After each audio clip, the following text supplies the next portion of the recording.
ఓం నమస్తే. నేను doctor Venkata Chaganti, president, university of applied Vedic sciences. వాస్తు శాస్త్రం ఉందా అనే ప్రశ్నతో ఒక ఆయన నాకు ఈమెయిల్ పెట్టారు పాపం. ఆ ఈమెయిల్ చూసి నాకు బాధ అయింది. ఒకసారి షేర్ చేస్తాను అది. మ్మ్, ఇదండి. వెంకటచాగంటి గురువు గారికి నమస్కారము. వాస్తు శాస్త్రం ఉన్నదా? శాస్త్రం రాశారు పాప ఆయన. శాస్త్రం ఉన్నదా? వాస్తు దోషం ఎలా తొలగించుకోవాలి? ఇంటి గోడ కలర్ మార్చాలి అని కొంతమంది, కలర్ ఎలక్ట్రిక్ బల్బులు పెట్టాలని కొంతమంది, మరికొంతమంది వాస్తు దోషం ఉన్న చోట అద్దం పెట్టాలని చెప్తున్నారు. ఎవరిని నమ్మాలి? ఏమి చేయాలి? వేదం వాస్తు గురించి ఏమైనా చెప్తున్నదా? దయచేసి చెప్పగలరు. ఈయనకి పాపం ఏదో ప్రాబ్లమ్స్ ఉంటాయి. మనిషి అన్నాక ప్రాబ్లమ్స్ ఉండవా? ఏదో ఆర్థిక ప్రాబ్లమ్స్ ఉండవచ్చు, లేకపోతే ఆరోగ్యమైన ప్రాబ్లం ఉండొచ్చు, లేతే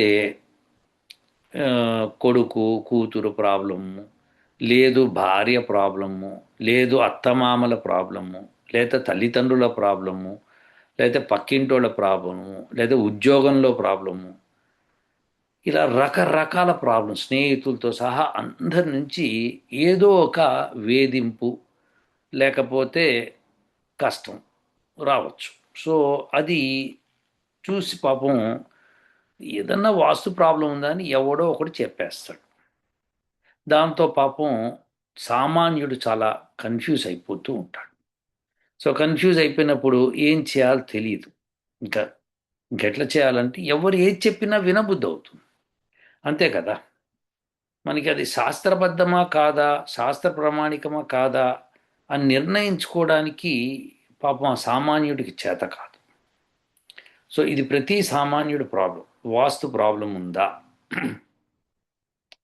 వాస్తు ప్రాబ్లం ఉంటే ఏం చేయాలి? ఎవరో తోచించి చెప్తాడు. నీ ఎడం పాకెట్లో ఒక రాయి పెట్టుకొని తిరుగు అంటాడు.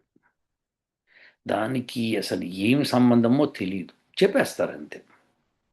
వాడి నెత్తి మీద ఒక బండరాయి పెట్టి కూర్చోబెట్టాడు. నువ్వు ఇలా పెట్టుకుని కూర్చోరా కాసేపు, శని మహారాజు నేను తొలగిపోతాడు అని ఆ వాస్తు చెప్పినోడికి చెప్పాలన్నమాట. అప్పుడు వదిలిపోతుంది. విషయం ఏంటంటే వాస్తు అంటే ఏమిటి అసలు? వాస్తు అంటే ఎక్కడైతే ప్రాణులు నివసిస్తారో ఆ గృహాన్ని వాస్తు అంటారు. సో వాస్తు శాస్త్రము అంటే గృహానికి సంబంధించిన శాస్త్రం. గృహం ఎలా కట్టుకోవాలి, ఏమి చేయాలి, ఎక్కడ ఉండాలి, ఎక్కడ గృహం కట్టుకోవాలి, ఇవన్నీ డీటెయిల్స్ ఇచ్చేది వాస్తు శాస్త్రం. దాన్ని వాస్తు అంటారు. సో అది బాగా తెలిసిన నిపుణుల చేత, ఆ శాస్త్రం చదివిన నిపుణుల చేత మనము విషయం గురించి మాట్లాడాలి. లేకపోతే మీరు అనవసరమైన భ్రమలకు లోనవుతారు. మీ భయాన్ని క్యాష్ చేసుకుంటారు. ఖచ్చితంగానండి. మీరు ఎంత భయపడితే అంత క్యాష్ చేసుకుంటారు. మీరు అభివృద్ధి చెందుతారో లేదో పక్కన పెట్టండి. ఫస్ట్ అయితే మీ భయాన్ని వాళ్ళు ధనం కింద మార్చుకుంటారు. అందరూ అని చెప్పను, కానీ చాలా మటుకు అట్లనే ఉన్నారు. వాళ్ళకి రాదు, అసలు ఏమీ రాదు. వాళ్ళకి తెలిసిన తక్కువ, గోల ఎక్కువగా చేస్తూ ఉంటారు. సో అది చాలా భయంకరమైన విషయం. సామాన్యుడు మోసపోతున్నాడు, సామాన్యుడు దానికి బలవుతున్నాడు.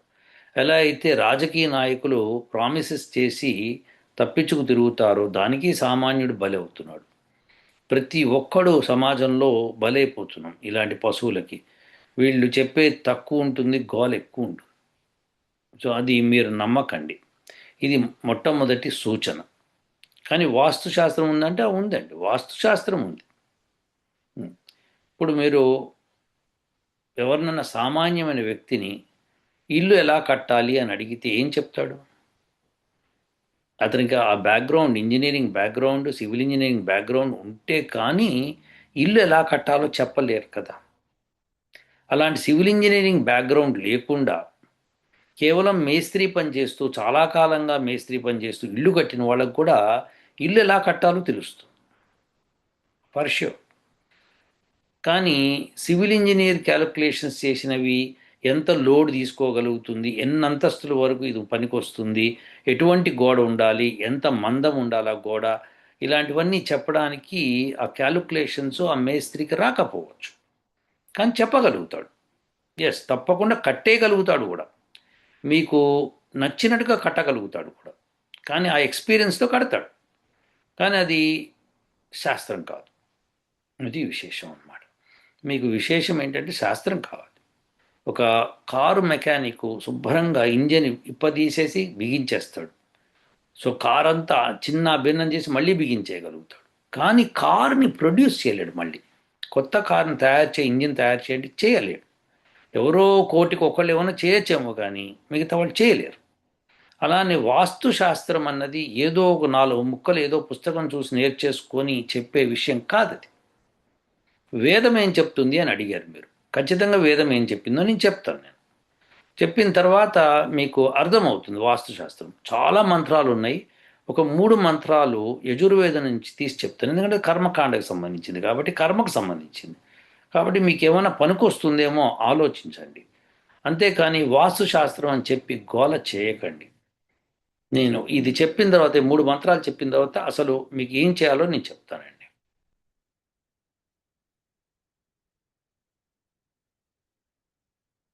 సో వీరు అడిగిన ప్రశ్న చూశారు కదండి. ఇప్పుడు ఆ, చూసిన తర్వాత ఇప్పుడు యజుర్వేదము 3:41, 3వ అధ్యాయము 41వ మంత్రం తీసుకున్నారు అనుకోండి. దీనికి దేవత చూడండి ఇక్కడ వాస్తురగ్ని. సో ఇది పర్టికులర్ దేవత పేరు మీద ఉంది. సో వాస్తు శాస్త్రము ఇలాంటి మంత్రాల నుంచి బయటికి తీస్తారు. సో ఈ మంత్రం ఇక్కడ ఇచ్చాను, మంత్రం అంతా. దానికి పద విభజన ఇక్కడ ఇచ్చాను మీకు అర్థం కావడం కోసం, సులభంగా ఉంటుంది. గృహాహ, మీకు గృహము అంటే తెలుసు కదా. సో గృహములు ఎలా ఉండాలంటే మా బిభీత, మా అంటే వలదు, వద్దు, బిభీత భయపడటం అన్నమాట. సో భయపడకూడదు. మా వేపధ్వం, వణకకూడదు మనము. ఊర్జం, బలం ఉండాలి. బిభ్రత, కలిగి ఉండటం అనమాట. ఆ ఇమసి, అన్ని వైపుల నుంచి పొందుదుముగాక. ఏమిటి? బలాన్ని. సో ఆ ఇంట్లో గృహంలో ఉంటే బలాన్ని పొందాలి. ఊర్జం బిభ్రత, వహ అంటే మాకు, సుమన అంటే మంచి మనస్సుతో, సుమేధ మంచి మేధస్సుతో, గృహాన్ ఏమి మనసా మోదమాన. మోదము అంటే ఏంటి? సంతోషము, జాయ్ ఉండేటట్టుగా మా మనసులో అలా ఉండాలి గృహము అని చెప్తున్నా. సో గృహం అంటే అలా ఉండాలి. అది గృహము అంటే. సో ఇప్పుడు దీనిలో 4 గోడలు ఉండాలి, తూర్పు ఏముండాలి, పడమర ఏముండాలి, ఇవి కాదు ప్రశ్న. ఇక్కడ ఏంటంటే మా బిభీత, భయపడకు. ఇల్లంటే భయపడేది కాదు.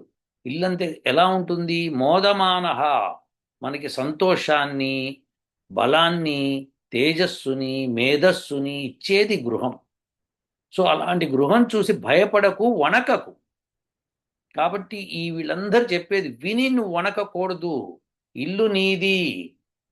సో ఆ ఇల్లుని చూసి మీరు భయపడద్దు, వణకవద్దు. బలం తెచ్చుకోండి. అలా అని అన్ని వైపుల నుంచి బలం తెచ్చుకోండి. సుమనాహ, మంచి మనసుతో, సుమేధ మంచి మేధస్సుతో, గృహాన్ గృహములను, ఏమి మనసా, ఏమి అంటే పొందుదుముగాక మనసా, మోదమానహ ఆనందాన్ని, జాయిని అని చెప్పి ఈ మంత్రం చెప్తోంది. కాబట్టి మీరు ఇంటిని చూసి భయపడకూడదు. భయపడే ఇల్లు కట్టుకోకూడదు. ఇది విశేషం. సో వణకకండి, భయపడకండి. భయపడటం, వణకటం రెండు ఒకటి కాదా అంటే కాదండి. రెండు వేరు వేరు. ఆలోచించాలి. సో అలా అలా చేసుకోమని చెప్తున్నాడు మంత్రం. గృహం అంటే ఏమిటి? స్వర్గసీమ. మీ ఇల్లు మీకు సంతోషాన్ని ఇస్తుంది, ఇస్తోంది కూడా. సమస్య లేదు. మీకు తృప్తి లేకపోవచ్చు, అందుకే సుమనాహ అన్నారు. మంచి మనసుతో ఉండండి. సుమనాహ, సుమేధాహ, మంచి మేధస్సుతో ఉండండి. దాంతో ఆలోచించండి. ఎవరు పడితే వాళ్ళు చెప్పేది వినకండి, భయపడకండి. అన్ని వైపుల నుంచి ఊర్జం, బలంని తెచ్చుకోండి.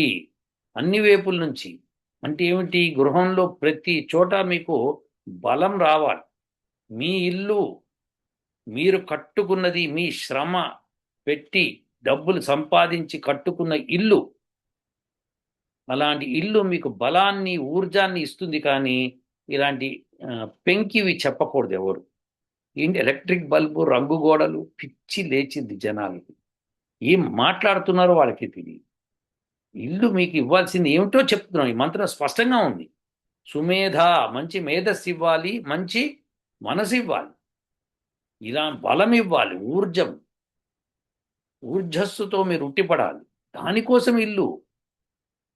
సో ఇల్లు అంటే ఏంటో బ్రహ్మాండంగా చెప్తున్నాడు, గృహం అంటే ఏంటో చెప్తున్నాడు.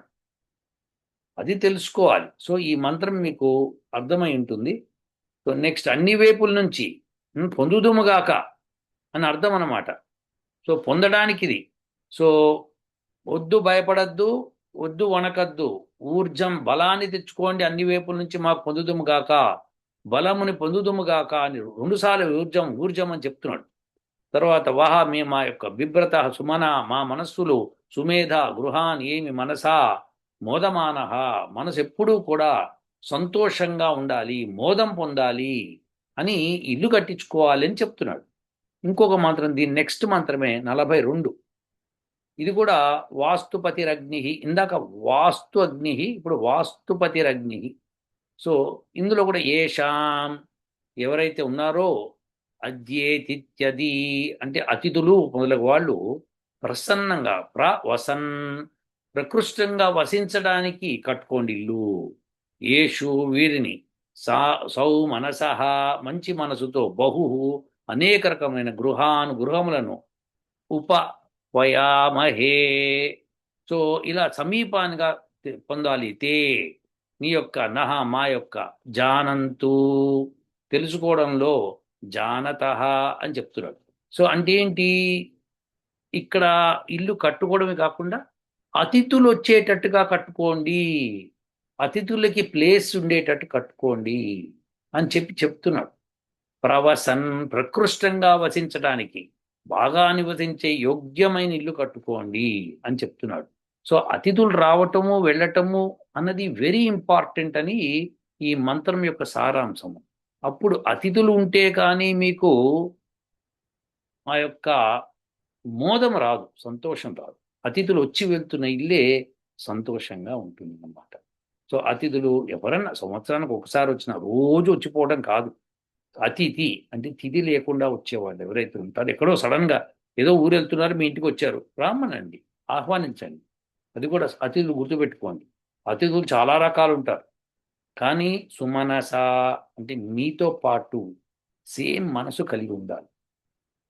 మీ మీ మీ ఇంటిని గౌరవించే వాళ్ళు ఉండాలి, మీ యొక్క పద్ధతుల్ని గౌరవించే వాళ్ళు ఉండాలి. అది లేకుండా మీరేమో శాకాహారులు, పప్పు అన్నం తింటారు, నెయ్యి వేసుకుంటారు, చారు వండుకుంటారు, కూర వండుకుంటారు, తింటారు. ఓ మీ అతిథి వచ్చి నాకు చికెన్ పెడతావా, మటన్ పెడతావా అని కూర్చుంటే అతిథి దెయ్యం అవుతారు. సో అలా కాకుండా మీ ఇంటిని మిమ్మల్ని గౌరవించే విధంగా ఉండే వాళ్ళే మీకు అతిథులు అవుతారు. మిమ్మల్ని గౌరవించుకున్నాడు మీ ఇంటికి ఎందుకు రావాలట? అస్సలు ఎంట్రీ ఇవ్వకూడదు, ఎట్టి పరిస్థితుల్లో ఇది రాసి పెట్టేసుకోండి. లేదండి నాకు ఇష్టం లేదు, కానీ నా భార్యకి ఇష్టం అండి, మరి నేనేం చేయాలండి? గృహం భార్యదండు, లాస్ట్కి వస్తే గృహం అన్నది భార్య కాబట్టి గృహిణి అన్నారు అని. సో అఫ్ కోర్స్ మిమ్మల్ని గృహపతి అని కూడా అంటారు, కానీ గృహిణి అంటారు. సో ఆమె కూడా నచ్చ చెప్పాలి. అమ్మ నాకు ఇవి ఇష్టం లేదు, నన్ను ఇన్సల్ట్ చేసిన ఫీల్ అవుతున్నాను, మరి నువ్వు ఇట్లా చెప్తే ఎట్లా చెప్పు, వాళ్ళ మర్యాదగా ఉండలేరు, అలాంటి వాళ్ళని మన ఇంట్లోకి రానిస్తే నా మనసు పాడవుతుంది. వేదమేమో సుమనాస అని చెప్తోంది, నా మనసు పాడు కాకుండా చూడు. అలానే ఆమెకు కూడా అబ్జెక్షన్ ఉండే, మీ అమ్మ నాన్న వస్తే ఊరికే నన్ను సతాయిస్తారు, వాళ్ళని లోపల రానివ్వద్దు, ఊరికే రానిస్తే నాకు తలకాయ నొప్పి తయారవుతుందని ఆవిడే చెప్తుంది. సో ఇలాంటి వాటి మీ ఇద్దరు కూర్చొని పరిష్కరించాలి. అందుకే నా మంత్రాలు చెప్తున్నాడు, మంచి మనసుతో ఇద్దరు కూర్చొని తెలుసుకోండి, తెలుసుకోవాలి. సో తెలుసుకోకుండా, ఒకళ్ళనొకరు తెలుసుకోకుండా ఎలా అవుతుంది చెప్పండి? అందుకని మంత్రం స్పష్టత ఇచ్చాడు. మంత్రంలో ఎవరు అతిథులుగా రావాలి అని దానికి స్పష్టత ఇచ్చాడు ఇక్కడ. జానంతు అని, జానంతు, జానత అని చక్కగా ఆ రెండు పదాలు చక్కగా వాడాడు. సో మంత్రంలో స్పష్టంగా ఏం చెప్తున్నా అంటే, ఎవరైతే అతిథులు ఉంటారో వాళ్ళని మీరు తెలిసి ఉండాలి, వాళ్ళకి మీరు తెలిసి ఉండాలి, అంటే ఒకళ్ళనొకరు తెలుసుకుని ఉండాలి. తర్వాత సౌమనసహ, చక్కగా చెప్పారు. సో ఇలాంటి వాళ్ళు అతిథులు అవుతారు, కానీ దగ్గరగా ఉండేటట్టు ప్రయత్నం చేసుకోండి వాళ్ళకి మీకు అని ఈ మంత్రంలో స్పష్టంగా చెప్తున్నారు. సో ఇల్లు అంటే అది, ఇది మోస్ట్ ఇంపార్టెంట్. సరే, కన్స్ట్రక్షన్ ఎట్లా ఉండాలి, కిటికీ ఎట్లా ఉండాలి, తలుపు ఎట్లా, అది మళ్ళీ మాట్లాడుకుందాం. కానీ ప్రస్తుతం ఇల్లు అంటే ఇది, దీన్ని ఇల్లు అంటారు. సో మీరు మీ భార్య మీ పిల్లలు మంచి సహృదయంతో అందరూ కలిసి అందరూ ఒక తాటి మీదకి రండి, ఆలోచించండి. మొండిగా ఆలోచించకూడదు, మొండిగా నా పంతమే నెగ్గాలని భార్య భర్త అనుకోకూడదు. ఇద్దరు చెప్పండి, మీ భార్యకి చెప్పండి, నా మనసు మరి కష్టపడుతోంది, నీకు ఓకేనా? ఆమెకు ఓకే అన్నది అంటే తప్పు. ఆ మనసు కష్టపెట్టకుండా చూసుకోండి, ఆ మాత్రం భరించలేరా అంటే భరించలేనని చెప్పండి. భరించలేకపోతున్నా ఆయన మనసుకు వ్యతిరేకంగా ఉందని చెప్పండి. సో ఇట్లయితే ఇంతవరకు అయితే నేను భరించగలను, ఇంత మించి నేను భరించలేను. అప్పుడు ఎవరి తరఫున అతిథులు వస్తున్నారో వాళ్ళని కంట్రోల్లో పెట్టుకోవడము వాళ్ళ బాధ్యత అవుతుంది. ఇప్పుడు మీరు మీ తల్లిదండ్రులను ఆహ్వానిస్తున్నారు, మీ భార్యకి ఇష్టం లేదు, ఏమి ఇష్టం లేదు, ఏమి ఇష్టమో కనుక్కోండి. ఏ ఇష్టాయిష్టాలకు సరిపడా తల్లిదండ్రులు చెప్పాలి, నాయన అమ్మ ఇది పరిస్థితి అని. వాళ్ళు అంటారు, ఏం భార్యను ఆ మాత్రం కంట్రోల్లో పెట్టుకోలేవా అని. పెట్టుకోలేదని చెప్పేసి, ఎందుకంటే మీ ఇల్లు మీరు సంతోషంగా ఉండాలి.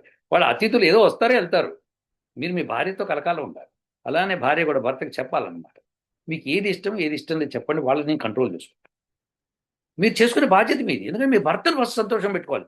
జీవితాంతం ఉండేది మీ భర్తతో మీ పిల్లలతో, కాబట్టి వాళ్ళని సంతోష పెట్టాలి. ఏ భార్యాభర్తలు ఒకరినొకరు సంతోష పెట్టుకుంటుంటారో అది సంతోషమైన జీవితం. సో అది అర్థం చేసుకోండి, అడగండి, తెలుసుకోండి. అందుకే క్లియర్గా మంత్రం చెప్తున్నాడు, తెలుసుకోండి ఒకరినొకడు. అలా లేకుండా మనం ముందుకు వెళ్ళలేం. అది గృహము అంటే, అది వాస్తు అంటే. ఓకే, వాస్తురగ్ని, వాస్తుపతి అగ్ని, ఇందులో అది మోస్ట్ ఇంపార్టెంట్. సరే, ఇంకో మంత్రానికి వెళ్దాం. మూడో మంత్రం ఇంకో ఇది, ఉపహూత ఇత్యుపహూతా, అంటే దగ్గరగా ఉండాలంటున్నాడు. ఏవి? గావహ, కాబట్టి ఆవులు.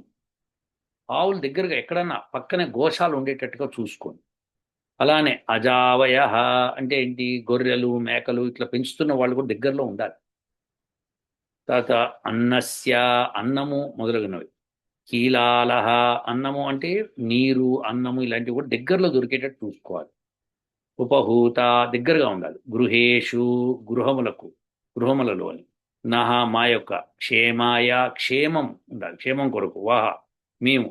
సాన్యై, ప్రపద్యే, శివం, షగ్మం, శుభంగా ఉండాలి. షగ్మం, సంతోషంగా ఉండాలి. సంయోరితి సంయోహు, సంయోరితి సంయోహు. సో ఇది శుభంగా ఉండటం కోసము నీళ్లు దగ్గరగా ఉండాలి, నీళ్లు పరిసరాల్లో దొరికేటట్టుగా ఉండాలి.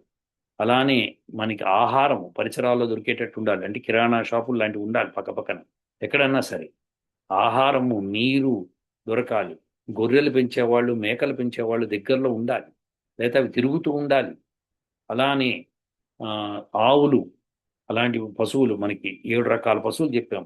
ఆవులు, గేదెలు, గుర్రములు, ఈ యొక్క గొర్రెలు, మేకలు, ఇలాంటివన్నీ 7 రకాలవి మన దగ్గర ఉండాలి. గాడిదలు, ఇవన్నీ కూడా దగ్గరలో ఉండాలి, ఇంటి పరిసరాల్లో ఉండాలి. అంటే ఏంటి, పులులు సింహాలు తిరగవు అక్కడ. అవి తిరిగితే ఇవి ఉండవుగా, సో ఇవి తినేస్తాయి వాటి. సో అలాంటి లేని చోట, అంటే వనాలకి దూరంగా ఉంటూ ఇల్లు కట్టుకోవాలి అని చెప్తూ ఈ మంత్రాలు, ఇట్లా 3 మంత్రాలు మీకు చెప్పాను. మీరు శుభంగా ఉండాలి, సుఖంగా ఉండాలి, సంతోషంగా ఉండాలి, ఒకళ్ళ మనసు ఒకళ్ళు తెలుసుకొని ఉండాలి, అది గృహము. అది లేకుండా మీకు ఆశలు పెరుగుతున్నాయి అనుకోండి, మీకు లెట్సే ఏదో బిజినెస్ పెట్టారు, ఆ బిజినెస్లో మిలియన్స్ వచ్చేసేయాలి, కాబట్టి ఎలక్ట్రిక్ బల్బు, కలర్ బల్బు పెట్టాలి, ఈ బల్బు పెట్టాలి, దానికి దీనికి సంబంధం కాదు. బుర్రతో ఆలోచించి బిజినెస్ ఎట్లా రైజ్ చేసుకోవాలో ఆలోచించండి. అది మోస్ట్ ఇంపార్టెంట్. ఇల్లుగా ఉండనివ్వండి, ఇల్లును సుఖ సంతోషాలతో ఉండనివ్వండి. గాలి వెలుతురు చక్కగా వస్తూ మీకు ఇబ్బంది లేకుండా ఉండేటట్టు చూసుకోండి. ఇక్కడ లౌడ్ స్పీకర్లు పక్కన చుట్టుపక్కల పెట్టి పిల్లల్ని పాపం చదువుకోకుండా చేసేసి, మనసుకి మీకు ఆ లౌడ్ స్పీకర్ వాయించేస్తూ ఉంటాడు, ఎవడో ఒకడు భజన చేసేస్తూ ఉంటాడు, గోల గోల చేసేస్తూ ఉంటాడు అనమాట. వాడి భజన వాడి తప్పితే ప్రజల్ని ఏం ఇబ్బంది పెడుతున్నాడో ఒక అర్థం కాదు. అలానే ముల్లాలు అల్లాహు అక్బర్ అని చెప్పి అరుస్తూ ఉంటారు మైకుల్లో పడి, స్పీకర్లో పడేసి, అదొక గోల. ఇలాంటి గోలలన్నిటికీ దూరంగా ఉండాలి అని చెప్తున్నారు. అలా అయితే మేము అసలు ఈ భూమి మీద ఉండలేమండి అని మీరు అనొచ్చు. నిజమే మరి. మనం ఎన్నుకున్న పాలకులు అట్ట చచ్చారు. ఒక్కడు దాన్ని ఇంప్లిమెంట్ చేస్తలేడు. వాడేమో ఏసీ రూముల్లో హాయిగా కూర్చుంటాడు. వాడి చుట్టుపక్కలంతా మంది, మార్బలం, రక్షక భటులు అందరూ ఉంటాడు. వాడి ఇంట్లో కూడా అన్నీ ఉంటాయి. వాడికి ఇంటి పక్కన ఎవడన్నా మైక్ పెట్టి అరిస్తే కనుక వాడిని వెంటనే అరెస్ట్ చేసి లోపల పెడతారు కానీ మన్నెవ్వడు పట్టించు. ఇది నిజంగానండి. సో అందుకని సొసైటీలో అందరూ ఇప్పుడు మీకు నేను చెప్పిన వాళ్ళందరూ కూడా దగ్గరగా ఉండాలి. సో ఆవు గోశాల ఉండాలి. అలానే మేకలు గొర్రెలు పెంచేవాళ్ళు పక్కన ఉండాలి. ఎందుకంటే అవి చాలా ఆ, ఆయుర్వేద ఔషధయుక్తమైనవి. వాటి నుంచి వచ్చే పాలు అవన్నీ. సో అవి మనం వాడాలి కూడా. గుర్రాలు ఉండాలి పక్కన. సో ఇలాంటివన్నీ చుట్టుపక్కల ఎక్కడన్నా ఎవరన్నా పెంచుతూ ఉంటే కనుక అటువంటిది నిజమైన వాస్తు ఉన్న గృహం అన్నమాట. అలా లేకపోతే అది గృహమే కాదు. అలానే ఒకళ్ళనొకడు బాగా అర్థం చేసుకోవాలి. సుమనాహ ఇవన్నీ. ఒకవేళ మీ వాస్తు శాస్త్రజ్ఞుడు ఎవడన్నా అన్నాడు అనుకోండి, ఇది లేదు నేను ఛాలెంజ్ చేస్తాను, ఎలక్ట్రిక్ బల్బ్ పెట్టు మారిపోతుందంటే వాడిని ఖర్చు పెట్టుకోమని. ఇంటికి పెయింట్ వేసేస్తే బాగుంటుందంటే వాడినే ఖర్చు పెట్టుకోమని. వస్తే కనుక వాటా ఇస్తా 10% నీకు నాకు లాభం వస్తుందని చెప్పాలి. అంతే, సింపుల్ స్టోరీ. లేదు ఇల్లు అసలు ఈ గోడ తీశారు, ఆ గోడ తీశారు, అట్ట కట్టండి ఇట కట్టండి అన్నాడు అనుకో, నువ్వు కొత్త ఇల్లు కట్టివు, డబ్బులు నేను రాగానే నీకు ఇస్తాను. అప్పటిదాకా నేను ఆ ఇంట్లో ఉంటాను. మరి నువ్వు నమ్మకం ఉండాలి నీ వాస్తు మీద. అవునా కదా? నీ వాస్తు మీద నీకు నమ్మకం ఉండాలి. అంటే నా దగ్గర డబ్బులు లేవు, అయితే నీ వాస్తు కరెక్ట్ చేసుకో ఫస్ట్. నీకు డబ్బులు వచ్చే మార్గం చూసుకొని నాకు చెప్పు అని చెప్పాలి. అంతేకాని చెత్త వాస్తు నమ్మకం. సరిగ్గా వెలుతురు రావట్లేదు ఇంట్లోకి, రోగగ్రస్తం అవుతాం. కాబట్టి సూర్యుడి వెలుతురు లోపలికి వచ్చేటట్టు చూడండి. అలానే గాలి వచ్చేటట్టు చూడండి చక్కగా. విండోస్ అవి తెలిస్తే గాలి రావాలి చక్కగా. ఇవన్నీ చూసుకోండి. ఇవన్నీ ఉంటే కనుక గాలి వెలుతురు బాగా ఉండి చుట్టుపక్కల దుర్గంధం అది లేకపోతే చాలా మంచిది. అలా చుట్టూ చుట్టూ దుర్గంధం అవి లేకపోవడం అంటే యజ్ఞయాగాదులు చేసేవాళ్ళు ఉంటే బాగుంటుంది. కాబట్టి యజ్ఞాలు నిత్యంగా యజ్ఞం చేయించేవాళ్ళు, అయితే మీరు పిలుచుకొని యజ్ఞం చేయించుకోండి. మీరు నిజంగా చెప్తాను, వీలైతే కనుక రోజు చేసి మీరు మీ అంతటి చేయండి, శుభ్రంగా ఉంటుంది. కుదరలేదనుకోండి, వారానికి ఒకసారి ఎవరైనా పిలిపించి ఇంట్లో చేయించుకోండి. వారానికి కూడా కుదరలేదు అనుకోండి, నెలకు ఒకసారి పిలిపించి హోమం చేయించుకోండి. ఇలా చేయడం మూలంగా మీకు కొంత ఖర్చు అవుతుందేమో కానీ సుఖ సంతోషాలు బాగా పెరుగుతాయండి. ఇది గుర్తుపెట్టుకోండి. ఇదండి వాస్తు గురించి. ఇంకా మనం అసలు ఎలా కట్టాలి, ఏం కట్టాలనేది చాలా ఉన్నాయి మంత్రాలు. అవన్నీ చెప్పడం సాధ్యం కాదు కాబట్టి, అదొక శాస్త్రం కాబట్టి, పైగా మా స్టూడెంట్స్ దాని మీద వర్క్ చేస్తున్నారు కాబట్టి అది వాళ్ళకు వదిలిపెడతాను. మీకు కేవలం వాస్తు అంటే అండర్స్టాండ్ అవ్వడం కోసం చెప్పాను. ఉంటానండి. ఓ